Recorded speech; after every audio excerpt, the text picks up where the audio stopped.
course, is related to cosmetics. We've been working on a lot of projects with a number of top cosmetic players around the world. And one of the areas of research that they have heavily invested is to allow an automated system to study the texture of the skin and to recommend the possible solution or a lotion in that particular area. So we are looking at increasing the humans feeling a particular texture. Machines will be able to do that particular system. And many of you have heard about this concept of glass. You already see a lot of applications of light as a service. This morning we had presentations that discussed about service industry growing. So light as a service is also potentially growing in a lot of countries. The US is already developed into this particular concept where your bulb in the house is no longer something that you own, but it is owned by the manufacturer. And with IoT-based application, they are able to determine the life of the bulb and they will be able to come to the So light as a service is also a new concept that is catching up, which is what we feel that in the future this might be the new business model that we are all working on. Last but not the least is on self-healing materials. Now this is something that is actually invested heavily in the oil and gas industry because you have thousands of kilometers of pipeline that is actually going in the oil and gas industry. And the capital cost of replacement of a particular pipe is very expensive.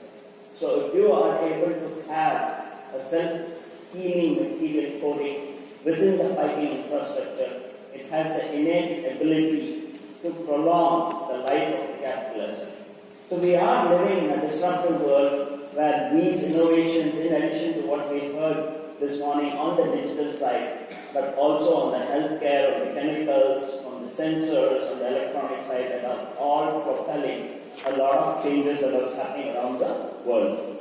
That said, our exercise related to the top 50 technologies is quite important to kind of give you our perspective about how we came with this particular listing and what was the methodology that we had adopted to arrive at the top 50 technologies. Now in a year, the Frost & Sullivan team writes close to about 3,000 technology developments on different areas. So it's a sizable database of information that we already have. So we took up those, we filtered them to about 500 or 600 such technologies. We looked up at their IP activity over the last 3 years in terms of the number of patents that are filed, number of patents that are granted related to those technologies. We looked up at potential funding that government is sponsoring related to these technologies. We found out what is the potential market potential related to these technologies and its impact on different megatrends that we have identified. We also looked up at the regional adoption potential, assuming a particular technology like 5G or anything that is coming out. What is the roadmap of that particular technology to be adopted across different geographies? We also looked up at the sector of economic impact. Frost & Sullivan has identified about 23 industries. Within those industries, how many of these technologies are likely to have an impact on?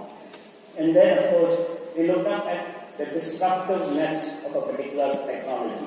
How disruptive are they? For example, if it is something in the ICT space, it's quite disruptive immediately. And if it is anything on the healthcare space, there is a gestation period that we all need to wait about. And then we also looked up at the evolution of those clusters by itself. So all of these were given a weighted average score. And we used a mathematical model to put them all in different constructs that eventually provided the listing of the top 50 technologies that I'm excited to share here. So you look up at areas related to environment and sustainability, and when we put that particular model that we just heard about, we found out technologies associated with agriculture 2.0. Seems to be a very hot area, and in the Indian context, it's quite welcoming for the government to start investing in enabling technologies to ensure that agriculture becomes a forefront of generating jobs as well as making sure that our economy grows. We looked up at in the chemicals and advanced materials, e-glass. These are nothing but smart glasses, but its ability to control the amount of light that actually gets into the building. These are all glasses that are coated with certain materials that allow the smart glass to work in the way that it has to work.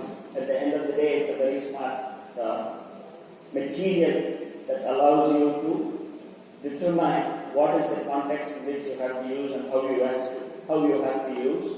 There are biosensors, cognitive manufacturing, collaborative robots. We've seen an example or a demonstration of that particular robot out there. The most important thing that we have observed from this top of the listing is each of these technologies have got a lot to play within itself. And two, like I said, there is a probable chance of collaboration between these technologies to come out with an innovative solution.